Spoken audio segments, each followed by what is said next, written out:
Hey guys, today we're going to start talking about constellations. We're actually going to start talking about constellations by talking about two of the circumpolar constellations. We're going to talk about Ursa Major and Ursa Minor today, which are also known as the Big Bear and Little Bear. So we'll talk about where those names come from, why they're called the Big Bear and Little Bear. I'm going to tell you the stories behind them as well. First thing we have to know, though, is we have to know what a constellation is. So we'd start with a little poem here. So just look this poem over here. I'm going to read it to you. And let's try to figure out what this poem is about. So, constellations come and climb the heavens and go, and thou dost see them rise, star of the pole, and thou dost see them set, alone in thy cold skies, thou keepst thy old unmoving station yet. So, I always like to analyze this poem if we were in face to face right now. I would ask you what this poem is about. So, just take a minute and try to figure out what is this poem talking about. And so we'll analyze it one line at a time.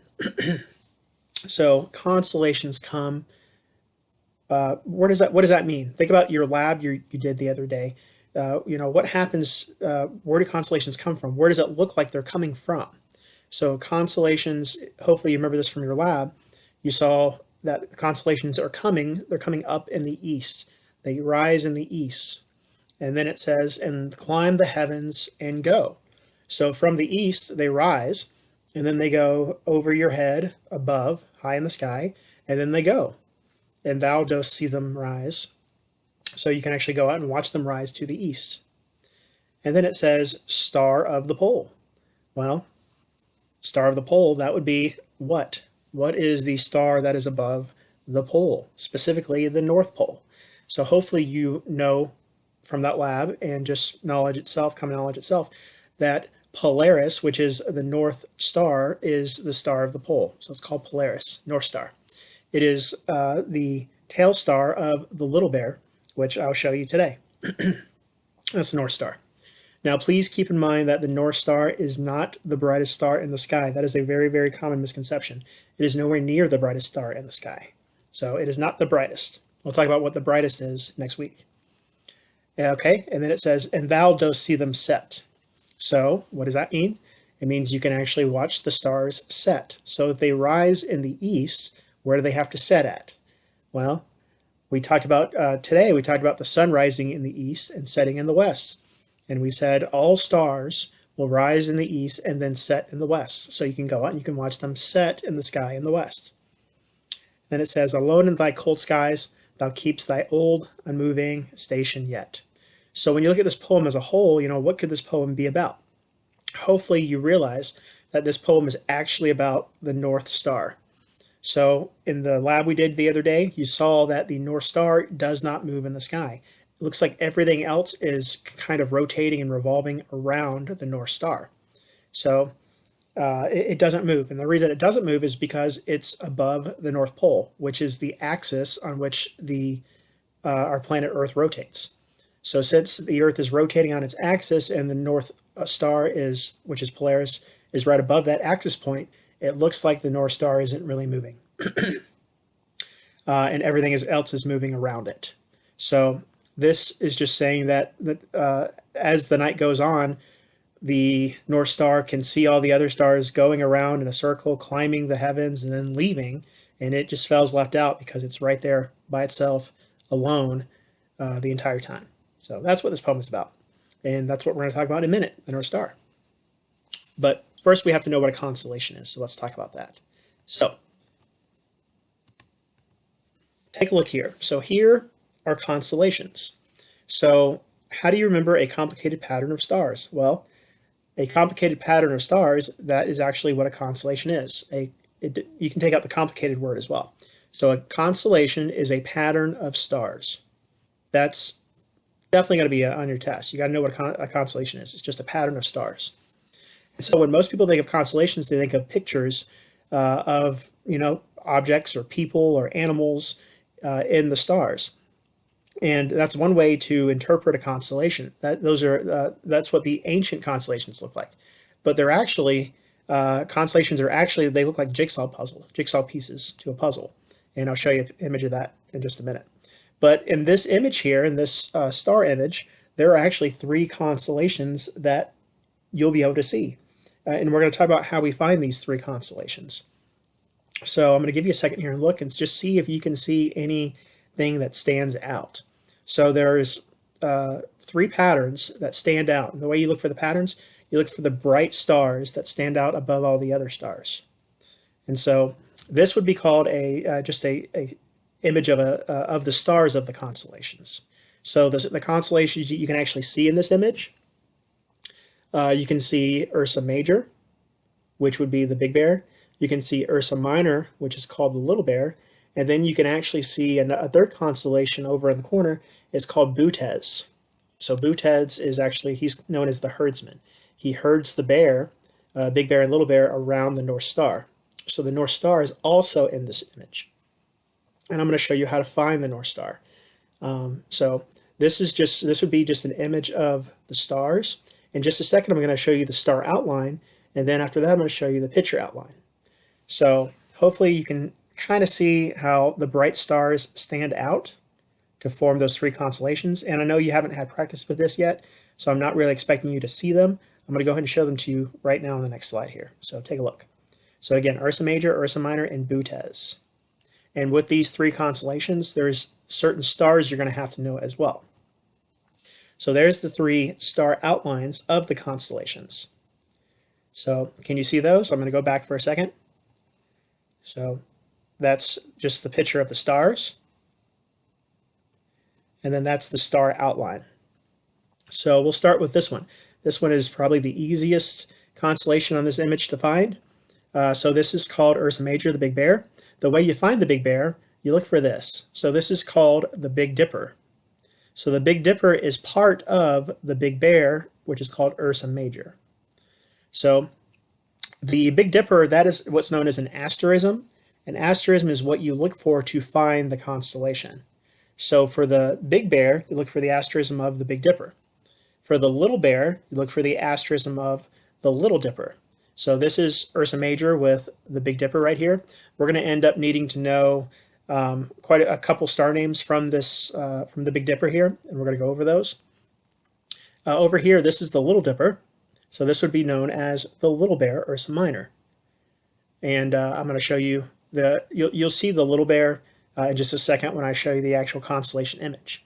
Down here, this is called Butes. He's known as the herdsman. So this is a man herding the Big Bear and Little Bear around this star right here, which is called the North Star. That's Polaris right there. That's the North Star. This is the star that does not move. The way you find it, you can follow these two stars, Meroc and Dubhe. You can pronounce this several different ways. Dupé, Dubhe, either way is fine. But you can follow these two stars. These two stars are called the pointer stars, and they will point straight to Polaris right here. So Meroc, Dubhe, Polaris. We're going to need to know those. I'm going to go over these other names later on. But this one right here, you can kind of see it's a good image. This is actually a binary star system. So these two stars are called Mizar and Alcor. There's actually two stars that are so close together it looks like almost one star, but it's actually two. And a binary star system is a system in which the stars will actually orbit around each other. If you've ever seen the movie Deep Impact, it's an older movie from the late 90s about an asteroid coming and hitting the Earth, and it stars Elijah Wood, who was Frodo from Lord of the Rings. But in that movie, the asteroid that's coming to hit the Earth is actually found in an image from a telescope right next to Mizar and Alcor right here. So that's a binary star system. Talk about that. So Ursa Major, Big Dipper, Ursa Minor, Little Dipper, and then this is Butes. Butes has a really bright star as well. That star right here is called Arcturus on the bottom here, Arcturus. The way you find it, I'll go ahead and mention this to you. So what you can do is you can use, so here's the Big Dipper.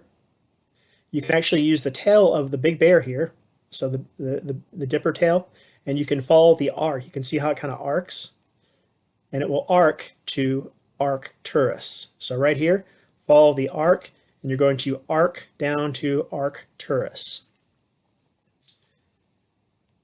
And then this is what the constellations actually look like. So this would be called a diagram of just what the constellations look like. So this is a drawing depicting the constellations. And I'll talk about these in just a second. Yeah, so look at these pictures. Do these really look like a bear to you?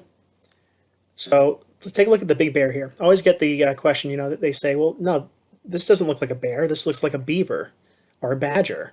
But these are actually supposed to be two bears.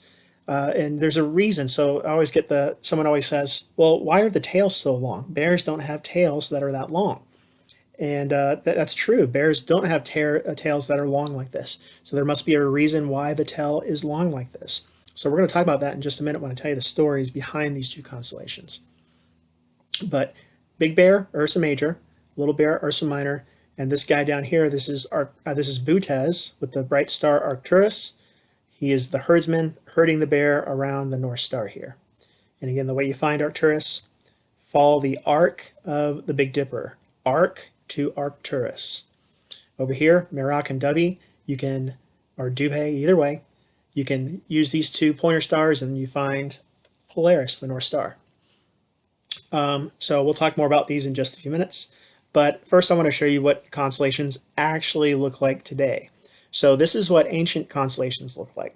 So there's a total of 88 constellations, 88 total. Out of those 88, there were 48 original constellations, and then 40 more were discovered in the 17th and 18th centuries.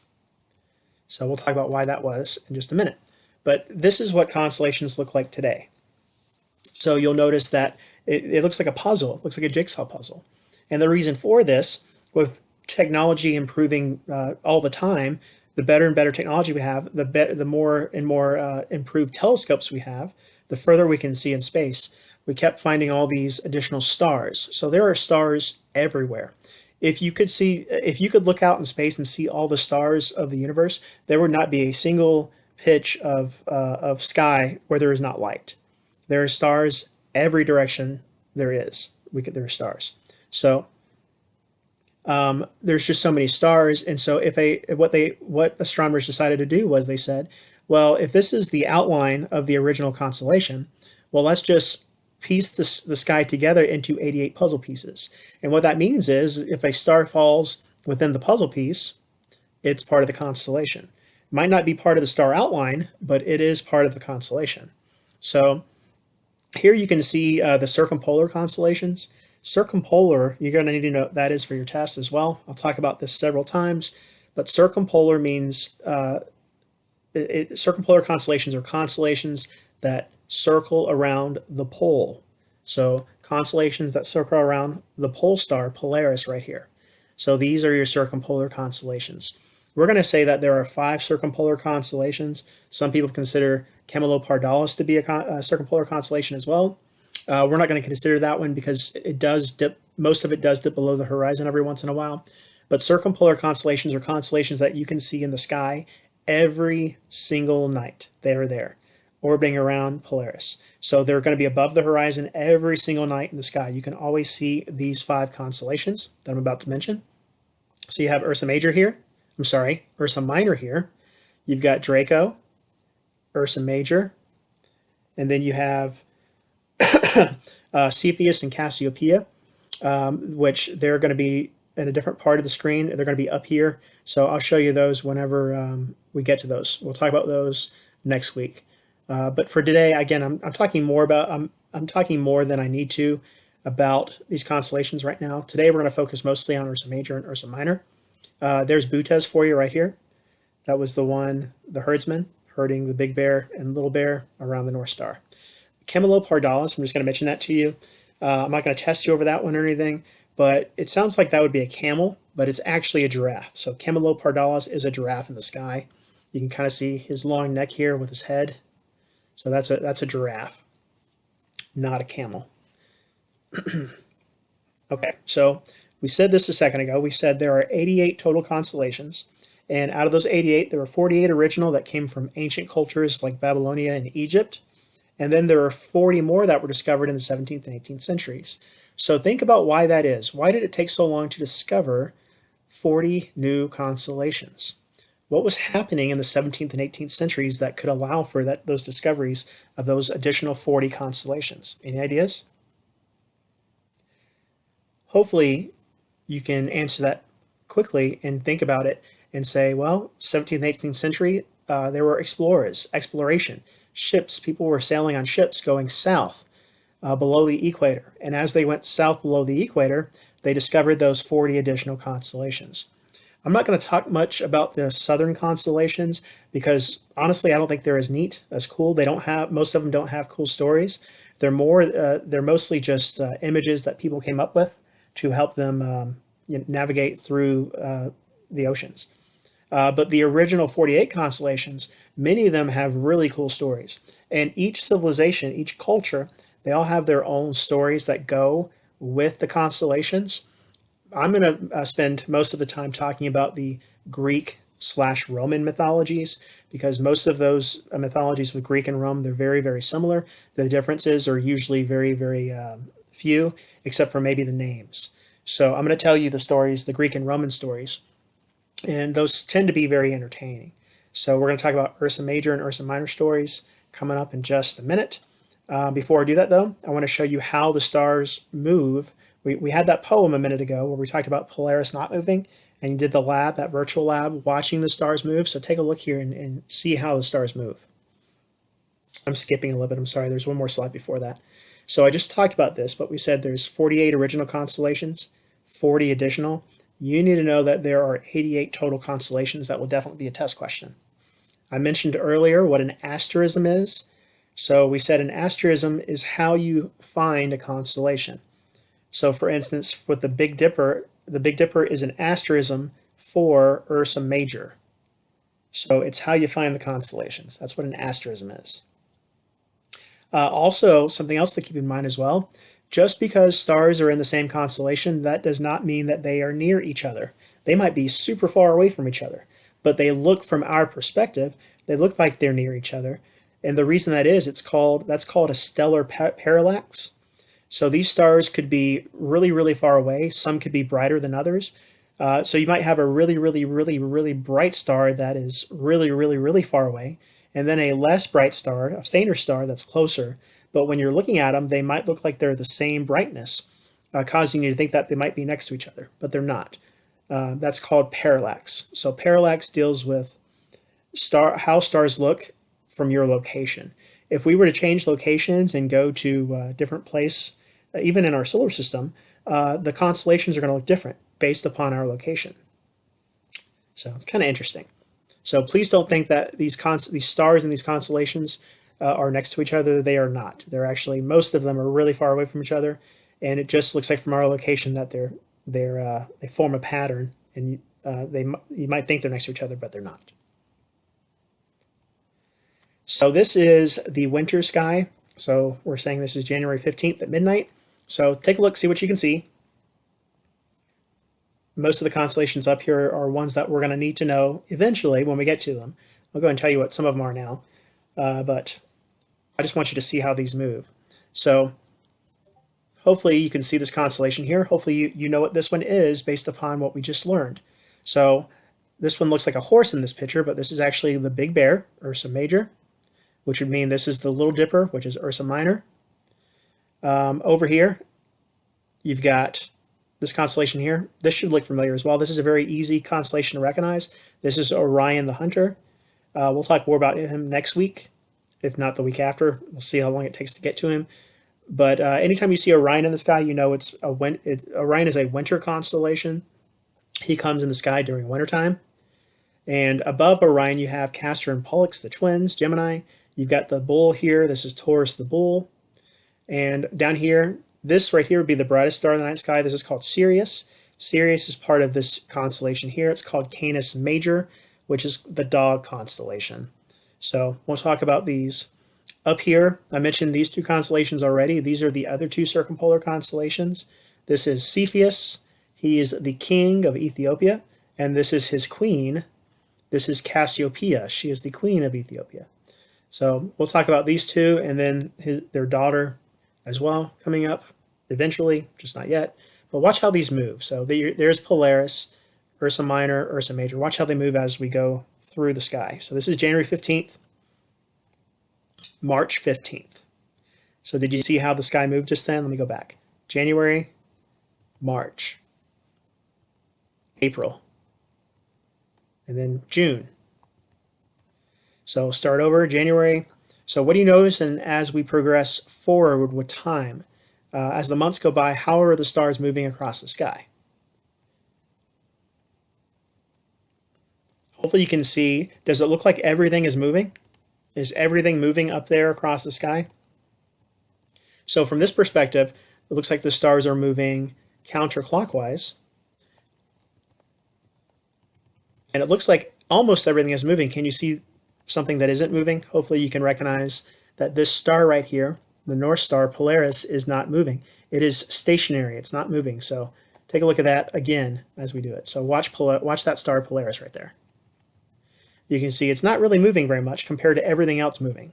So that's why it's called the North Star. That's why we use it for directions, because in navigation, because it's always stationed there. Now, it will not always be stationed there, and it has not always been stationed there. What happens is, we learned this in our last unit, it's called precession. So every 26,000 years, we get a new, that's how long it takes for the Earth to wobble once. So the North Star does change, but it takes thousands of years for it to actually change. So we'll talk more about those North Stars that we've had and the one that we're going to have eventually as we get to them. All right, let's talk about some constellations now. So first constellation, it says here is Ursa Minor, but I can't really tell you the story of Ursa Minor until I tell you a little bit about Ursa Major first, because these two stories kind of go together. So most of these stories, again, they're Greek and Roman. Really, the difference, one of the only differences, is the names. In a lot of these stories, some of the stories have bigger differences, but for this one, it's names. So for this story, for Ursa Major and Ursa Minor, talk about Ursa Major first, like I said. So we have to know who a couple people are. We're going to talk about Callisto, and then sometimes I say Greek names or Roman names, and I go back and forth between them. So I'm just going to go ahead and tell you who these people are. So Callisto is the first person we're going to talk about. So Callisto is just she's a warrior, actually. She's one of Diana's warriors who lives in this region called Arcadia. Arcadia is just an ancient region in Greece. Now it's known as the Peloponnese Mountains in Greece, but it's a big region in Greece where it was a tribe of warrior women, and she was one of the warriors that were part of that tribe. They were just all women. So that's Callisto. You have Zeus as well. So Zeus is the Greek name. His Roman name is Jupiter. So Zeus is basically the god of the gods, king of the gods, in charge of all the gods and goddesses. So this story involves Zeus, Callisto, Zeus's wife Hera. Hera is her Greek name. Juno is her Roman name. Those are most of the people in this story. There's another person that we're going to talk about at the end of the story, and his name is Arcus, and I'll tell you about who he is coming up. So, but this story starts off, like I said, in the wild region of Arcadia, and in this region there was Callisto. So Callisto was this very beautiful warrior woman. If you've ever seen Xena, Warrior Princess, she kind of looks like that. She's very scantily clad, very athletic build, just very beautiful. And Callisto wakes up one morning, and it's a beautiful day, and she's in her hut, and the sunlight is shining in through her hut and wakes her up, and she wakes up and she starts stretching, and she just thinks to herself, man, this is such a beautiful day. I need to go enjoy it. This is a perfect day to go for a hunt. So she grabs her spear, she grabs her bow and arrow, she grabs her sword, and she goes off into the woods in search of a bear to hunt. And so she's walking through the forest, getting deeper and deeper into the forest, and she just cannot find any bears. So she keeps going deeper and deeper and deeper. Okay? Now you got to flash up to Mount Olympus. So Mount Olympus is the biggest mountain range in Greece. And up on Mount Olympus is where all the gods and goddesses live. And at the very top, like the penthouse level of Mount Olympus, you have Zeus. And Zeus is at home. And hopefully you know about the gods and goddesses. The gods and goddesses, they live forever. Okay, so they're not mortal. They just keep living. They don't die of old age. And so you'll find this in a lot of the stories with Zeus, is that he gets bored very, very, very easily. And so I like to put a little Hoover spin on these stories to kind of keep it up to date. So, I just picture Zeus. He's sitting around in his living room one day up in his penthouse up in Mount Olympus, and he's just flipping through the TV channels, and there's just nothing on TV. He just yells to himself. He's thinking, I'm so bored. This is just so boring. There's nothing on TV. There's nothing to do. I'm so bored. So you're going to see that Zeus gets bored a lot. He's lived for such a long time. There's not too many things that can actually keep him entertained. Okay, and then his wife Hera, she's in the other room and she starts vacuuming. And so you just hear that vacuuming sound, her vacuuming.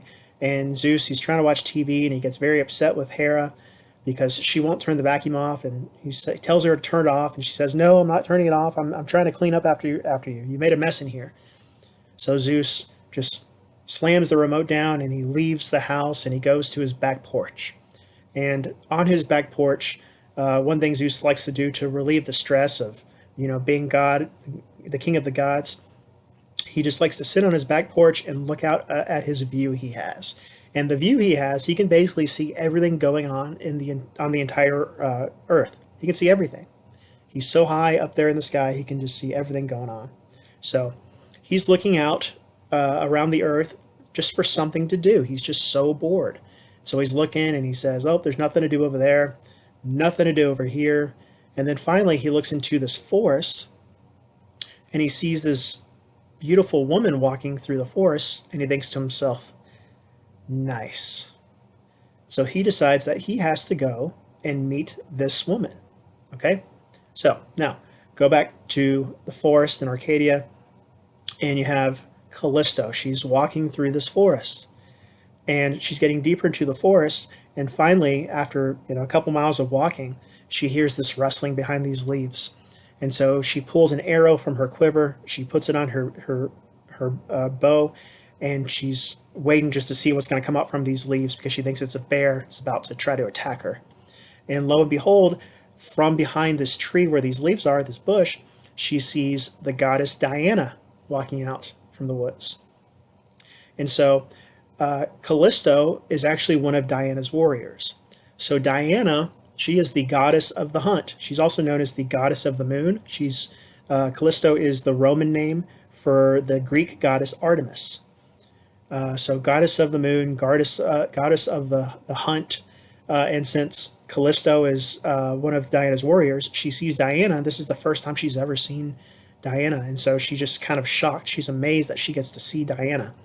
And so she obviously doesn't fire her arrow. Instead, she puts her arrow away and she says, "Diana, I'm so sorry. I thought you were a bear. I would never attempt to shoot you with an arrow." And Diana says, "Oh, that's okay, Artemis. It's very good to see you today. It's nice to meet you. I'm just walking through the woods here and just admiring, my creation. It's such a beautiful day. Would you like to go on a walk with me?" And so Callisto just gets completely enamored by Diana. She's like a little girl that gets to see her idol for the first time. So she says, "Of course, I'd like to walk through the woods with you. How often do I get to, go walking through the woods with a goddess?" And so Diana and Callisto, they walk through the woods for a while, and as they're walking, they're just talking, about the weather and how the tribe is doing and all that small talk. And they keep getting deeper and deeper into the woods, and they finally get to a point where Callisto doesn't know where she is anymore. She's never seen this area of the woods before. It's like it's just magically created out of nowhere. And Diana finally says, "Well, you know what? I'm kind of tired of walking. I think there's this clearing up here. Let's go into this clearing and we'll sit down and we'll have a little chat." So they walk into this clearing and there's this beautiful field, beautiful meadow, and in the middle of the field, there's a large flat rock. And so Diana goes and she sits on the rock, and then she pats her hand next to where she's sitting, and she says, "Well, Callisto, why don't you come over here and sit next to me, and we'll just talk about how things are going." So Callisto comes over and sits next to Diana, and then just out of nowhere, Diana just starts kind of having her way with Callisto. She has, just out of nowhere, she just starts having her way, and Callisto is just shocked. She has no idea what's going on. She's just kind of taken aback, and she just feels overpowered, and she can't do anything about it. And she just thinks it's very, very, very strange of what's going on. Okay, so now flashback up to Mount Olympus. So Hera, she's done vacuuming in the living room. She goes into the den where the TV is, and she notices that Zeus has left the TV on, and she's just so mad at him. And she's just like, "Oh, that man! He always leaves the TV on, and always leaves me things to. I always got to turn this stuff on off after he leaves." And so she turns the TV off, and she starts vacuuming next to the couch where Zeus was sitting, and she finds these potato chip crumbs all over the couch, and they're on the floor, and she just goes, "Oh, that man! He makes me so angry. I don't know what to do about him. He just makes me clean up after him all the time. Makes me so mad." So she calls for Zeus. She says, "Zeus, honey, Zeus, my love, would you please come in here and lift the couch for me so I can vacuum up your potato chip crumbs that you left on the couch?" And Zeus is nowhere to be found. So she goes, "Oh, where is that man? Where is that God? He makes me so angry. He's never around when I need him." So she turns the vacuum off and she goes out to the back porch to see if Zeus is sitting back there. And when she gets there, Zeus is not there. So Hera decides to look down upon the world and just see if she can see Zeus to find him, because he's never anywhere near when she needs him. So she's looking out. She doesn't see Zeus anywhere. And then she looks into this forest. And at the edge of the forest, she sees this young maiden running out of the forest, and it looks like her clothes have been kind of ripped, totally torn. Her clothes have been torn, and she's just running out of the woods. And then she sees, lo and behold, she sees Zeus coming out of the woods behind her, and he looks very happy with himself. And so she goes, "That man, I know what he's been doing. So hopefully you're understanding what's happened here." So this is kind of what Zeus likes to do to entertain himself in most of these stories. So what Zeus actually did was he actually transformed himself into Diana, knowing that Callisto was one of Diana's warriors. And so that was never Diana in the forest, that was actually Zeus. And so when Diana was overpowering Callisto and having her way with her, that was actually Zeus. And then after all that happened, Callisto just got up and ran away because she had no idea what exactly was going on. She was in shock, and she had no idea what was going on. So she runs out of the woods. Hera sees her running out, and Zeus coming out after Callisto, and just Hera gets very angry. So who does Hera get angry at? Obviously, she can't get too angry with Zeus because there's nothing she can do to stop Zeus from what he's doing. So she ends up taking all her anger out on Callisto. Now, Hera does not actually see what happened to Callisto. Callisto never wanted this to happen, but she couldn't stop it from happening. But Hera just gets so upset that she just decides she's got to get even with Callisto.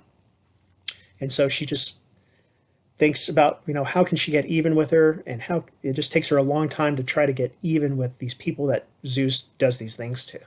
And she always tries to get even. So now going back to Callisto now. So Callisto makes it back to her tribe, and she kind of just forgets it happened. But lo and behold, 9 months later, she actually she becomes pregnant, and she actually ends up giving birth to a baby, which is strange because you wouldn't think two women could do that and give birth, but it's because Diana was not actually Diana, it was actually Zeus. So Hera sees all this happening, and she just gets so mad with Callisto that she decides that she's going to get even. And so what she does is, as soon as the baby is born, she actually turns Callisto into a bear.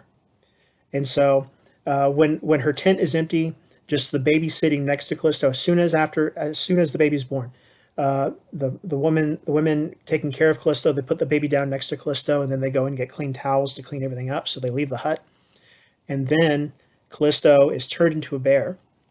When the women come back in, they see a bear with blood all over it, and there's no Callisto, and all they see is a baby with the bear next to it. So they think the bear actually ate Callisto and is about to eat this baby.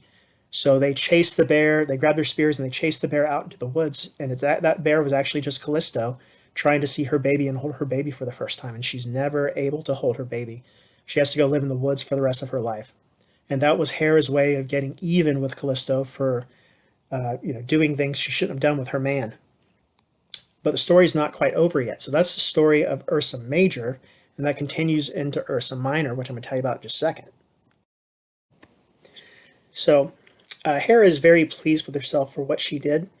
And Zeus, he sees that Hera actually changed Callisto into a bear. And you think he'd, step in and do something about it, but he doesn't. He just says, my wife's happy now, so you know what, I'm good. I'm good. So now back to Callisto. So she goes and lives into the woods, and she leaves this little baby to be.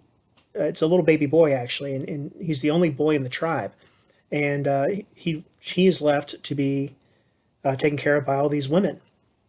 And so again, the women of the tribe think that Callisto was actually eaten by this bear, and so this boy, as he's growing up, he thinks to himself, he's very upset that this bear killed his mother, and so his favorite pastime is actually going hunting and hunting for bears. He's looking for this bear that kills his mom. So 15 years go by, and now this boy, his name is actually Arcus. So Arcus is this boy, 15-year-old boy, turns into this strapping beautiful young man, handsome young man, I should say, and he's staying in the same tent that Callisto stayed in. And one day he wakes up in the morning with the sunlight shining down on his face, and he just thinks to himself, "Man, this is a beautiful day. This is a perfect day to go for a hunt." So Arcus goes into the woods with his bow and arrow and his sword and his spear, and he goes searching for a bear to kill. And he's walking through the woods, and he can't find any animals in the forest today. So he decides to go to this other section of the woods he's never been in. And as he's getting to this section of the woods, he hears this rustling behind these bushes, and he pulls out his arrow and he puts it on his bow, and he's just waiting to see what's going to come out from behind this bush. And what he sees come out just kind of amazes him. He sees the largest bear he has ever seen just walk out from behind this bush and just stand there eyeing Arcus. And obviously, hopefully, you realize that this is actually his mother, Callisto. So Arcus sees this bear, and this bear is just eyeing him and not moving. And this bear, which is actually Callisto, she sees this boy Arcus, and she knows automatically that that's her son. And she's just so happy, she's so thrilled that she gets to see her son. It's just mother's intuition, mother's instinct that that's her son. And so if you were a mom of a child that you'd never seen before and you always wanted to, what do you think you would do in this situation? Well, Callisto, she just decides that she wants to run up and give Arcus a great big bear hug because she's never seen him before. Get it? Dad joke. Bear hug. Sorry.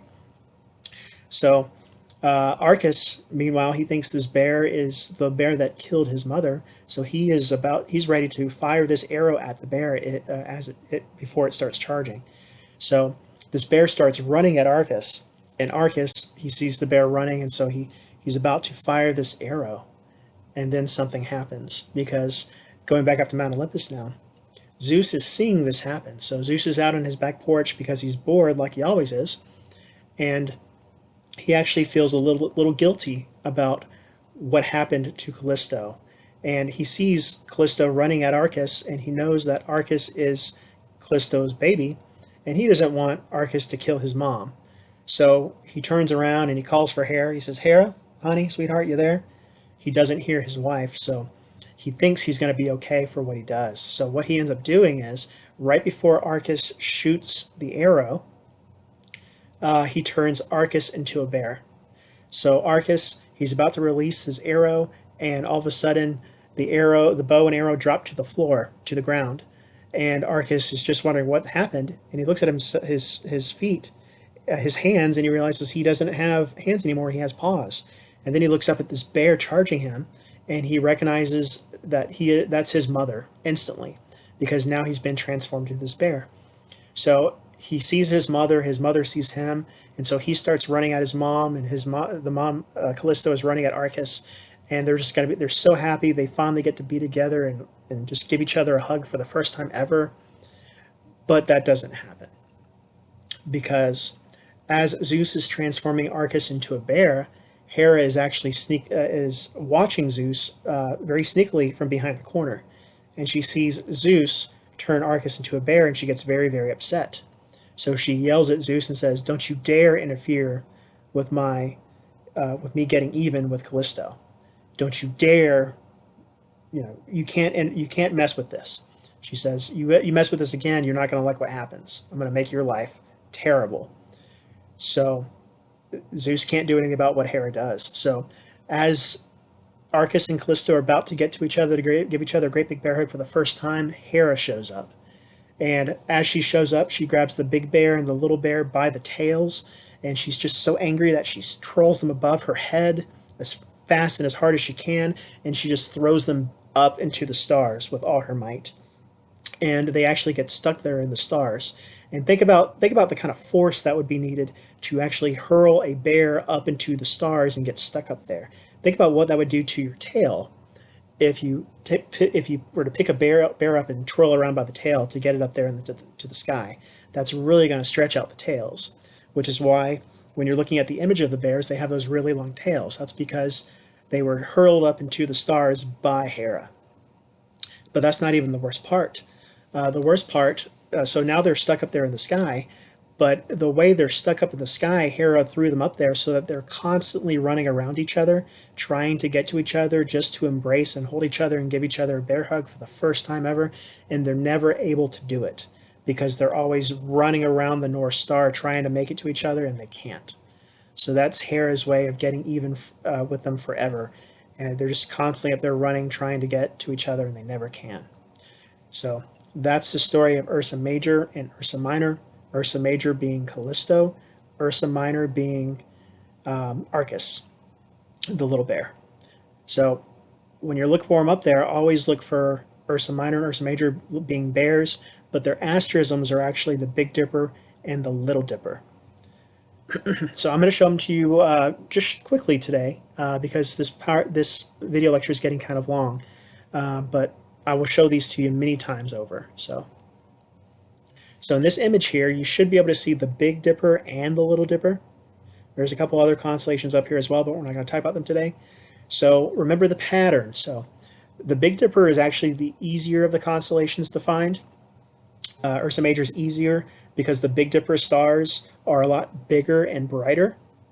In Ursa Minor, there are 3 stars and only 3, well, I'm sorry, there's out of all the stars in Ursa Minor, only 3 of them really stand out.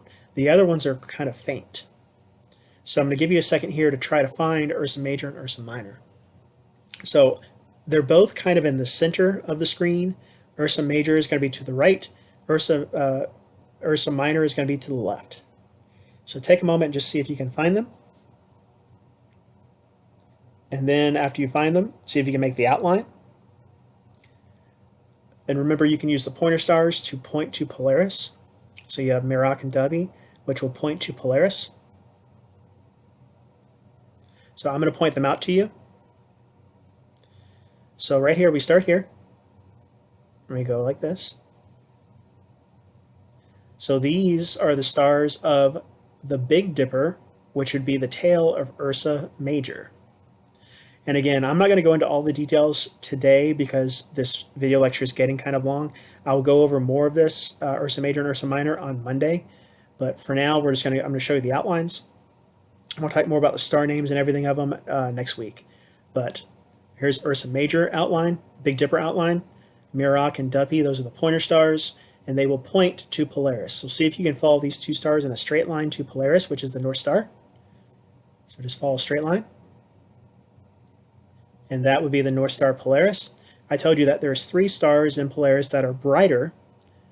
There's Polaris, and then these 2. And again, I'll go over these names later on.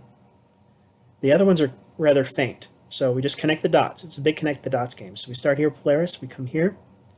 We go there, there, there, there, and there. So that is the Little Dipper, Ursa Minor with Polaris. Here's the Big Dipper, Ursa Major. You have Mizar Alcor, Merak, and Dubby. So those are the stars you're going to have to know of Ursa Major. Mizar Alcor, Merak, Dubby, Polaris. We said Mizar Alcor, that's the binary star system right there.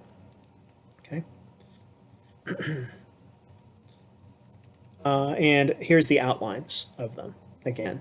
So I'll go over the rest of these names next week. Um, and we're going to talk about their brightness, which is called magnitude, and then we're going to start talking about the other constellations. But I think this video lecture has gotten long enough, and so we're going to stop it there for today. As long as you know about Ursa Major and Ursa Minor, I'll be happy for today. And so with that, guys, have a great weekend, and I will see you guys next week.